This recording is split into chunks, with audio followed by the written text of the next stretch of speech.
Hey guys, what's up? Another day working on the car. School of Hard Knocks. Alright, so today I'm working on the wheel hub, which I have here. Putting a new wheel hub on, new bearing, and new seals. You're gonna need to take off the axle nut, the wheel, all that, a lot of the suspension, but I'm gonna show you that right now. It's not too hard, but you do need to loan a couple tools from AutoZone is what I did, and I'll show you that. So you're gonna go ahead and get your lug nuts loosened up before you jack up the car. Same with the axle nut, you gotta get the axle nut. I believe it's a 32mm socket. Put a breaker bar on there, and I use that pipe right there. Get some leverage on it. I got brakes behind the wheels, jack up the car, take off the wheel. So you're gonna wanna remove the brake caliper. There's 3 bolts for that. One up top, one on the bottom, and you got this the bolt to flip the caliper up. Remove your axle nut. Make sure you got that off, 32mm. Your tassel nut for the, what is that, your tie rod. And then there's the bolts for the strut right up there. Take off your rotor, and then we can take off this whole lower knuckle, which has the assembly in it. Okay guys, so I got the tie rod out. How I did that was just use a big old, your actually normal size hammer, just tap it out right to the top. You can use a pickle fork if you want, I don't have one. Same thing with the lower control arm, just hitting it like that to get it out the way.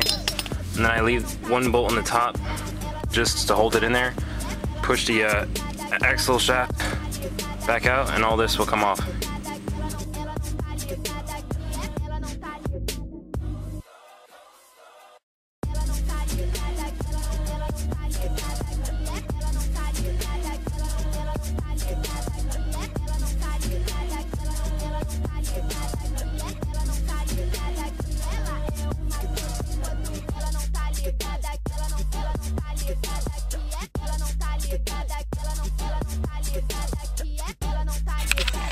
Okay, so I went ahead and just tapped out the wheel hub right there. It just taps right out. Now on the other side you got this little clip right here. If you guys can see that. But you gotta push it together and pull it out. I'm gonna need both hands, but then I'll use the other tool to get the bearing out. Okay guys, so I had a little bit of a problem getting the bearing out, so I went ahead and bought the proper tool, which you can get at Harbor Freight. About $110. It's called Pittsburgh front wheel bearing adapters. Now these come with a ton of like wheels and odds and end parts that you're going to need to get the bearing out. I also went ahead and got an electric impact wrench just because I don't have a compressor that's big enough to support an impact wrench, and it's going to make it a lot easier and save you a lot of money. So I'm going to show you how to do this. Okay, so the first piece you need to get is, as you can see, I got my knuckle here. It still has the bearing inside of it. And I went ahead and took one of these wheels and I grinded the sides down because it was too big to fit past this lip right here. You can see it on the inside. And you basically just prop it down in there. Gotta get it to sit right. And then what you're gonna do is thread your bolt through. Alright. It's gonna be hard to do this with one hand. One second. Okay, so I got this all set up on my knuckle. It's basically that race at the bottom goes past the lip into the bearing, where the bearing would go. You got your bolt, put a washer on there. You get this big metal cone right here, where my thumb's at. You put this, the biggest race, I guess you want to call it, on there, another washer, and you put this big socket. Now, this is what will trip some people up. I forgot to get a socket for this, but I got lucky because that is the same size as my axle nut, which is, what was it? 32mm socket.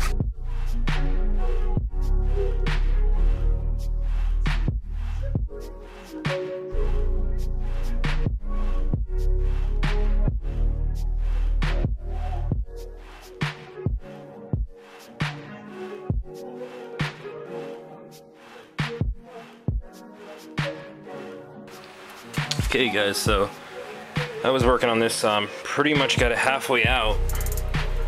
You can see it. Stick my finger in there, you can see halfway out. But you have one socket on this side, which is 32 millimeter, but you got the other bolt right there. It's a different size, it's a smaller size. And I was using these to kind of hold it in like at an angle, and using the smaller ones when it got deeper in, but it gets to a certain point that won't work. You have to go out and buy the socket. And what do you know, it's 10 o'clock and everything's closed. So it's gonna be another day. This is pretty much me, being infamous at never having the tools. Never having all my tools, I should say. But in the long run, it's gonna save me a lot of money, so I'm just gonna have to wait till tomorrow, and we'll get that out. Okay guys, so I actually got it. I didn't have to wait till tomorrow. I did a little brainstorming. Here's what I came up with. You're gonna take your bolt with your washer, throw in the smallest ring you can find, thread that through, put the other side, that's the one you grinded down, put that through, and then imagine your bearing is in there, and you're gonna go ahead and slide. Then on the other side, you're gonna take your big cone like that, put that on top, that big ring, and then you're gonna put this through, and then once this comes through, you're gonna thread the bolt on top like that, and then because I put this extra ring on, like I wasn't doing before, it gave me enough space where I can use this and use the socket on the other end, and I got it out. And finally, that bearing came out. It's really big. It's not like a skateboard bearing. Well, it is like a skateboard bearing, but it's huge.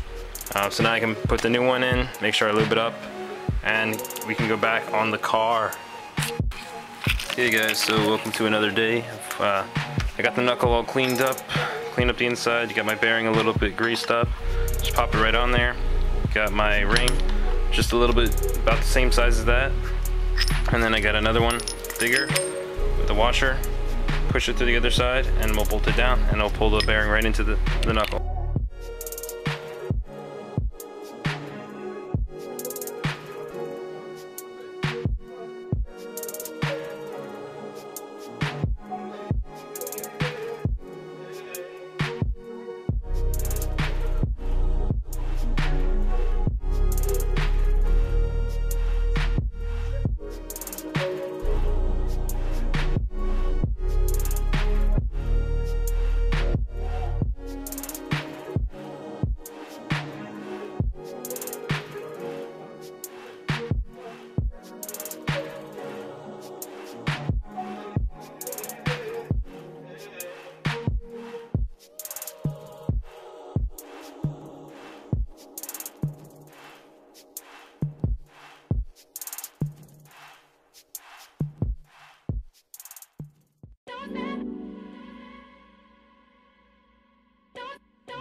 Now, I don't know how everybody else likes to do it, but this is the way I'm gonna do it.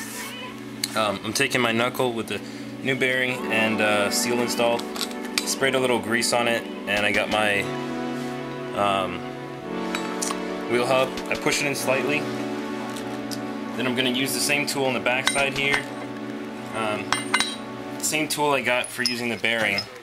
And then I just got like a smaller ring, thread it right through, right to the other side, and then put on my nut on the other side here, just like I'm doing the bearing, except for this time I'm doing it using the hub. And I like to do it like this way, that way, you know, it's better than hammering it in and damaging something. But this is what it looks like right now. And then all I gotta do is just hold this side, tighten this side.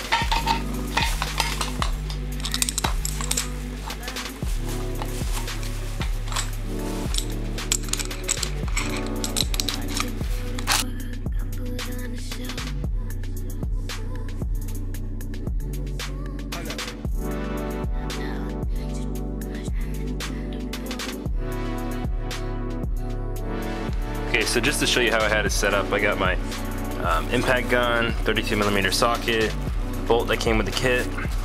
I got my washer, and then I got that one that we grinded down, that one wheel. On the other side with the wheel hub, I got my wrench here, I got the bolt, washer, and then a really small one that just sits right inside the wheel hub, one of those rings. And then just tighten it, and when you're done, it'll all come out together, and you can pull it apart. You gotta take this socket off and the bolt through, and you'll be all done.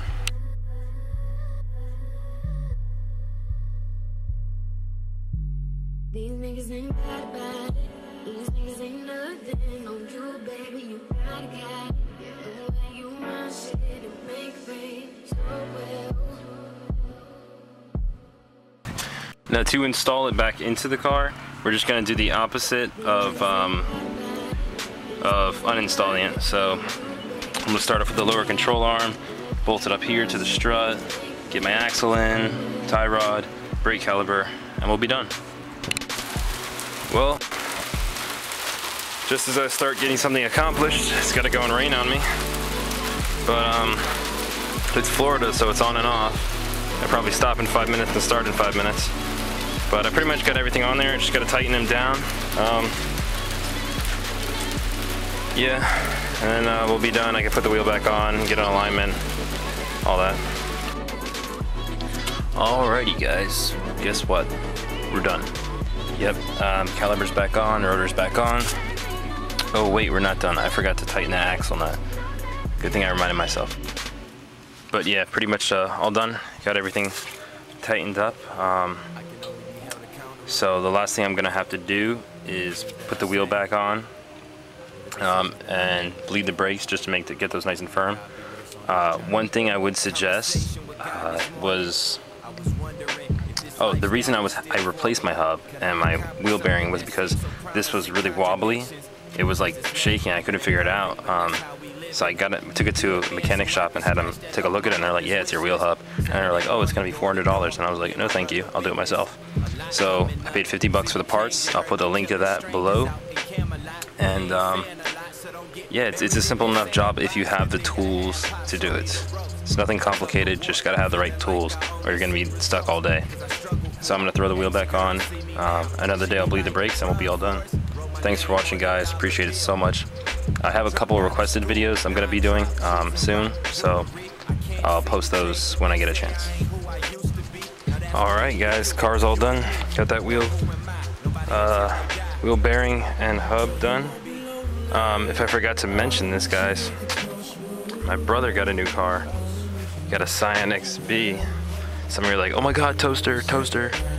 But yeah, it's a decent car.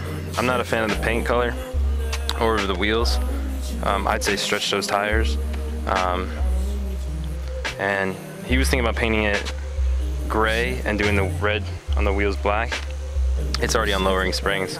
It's 1.5, so there's no point in swapping an engine or going crazy. But yeah, like I said, it's pretty crazy because we tried to get a Mazda, for him. We tried to get a Mazda 3 hatchback, but we just could not find anything. So he ended up getting a Scion. I tried to keep it in the Mazda family, so we were gonna do mods to that, but he bought the Scion. It was low mileage and everything, so he had to take it.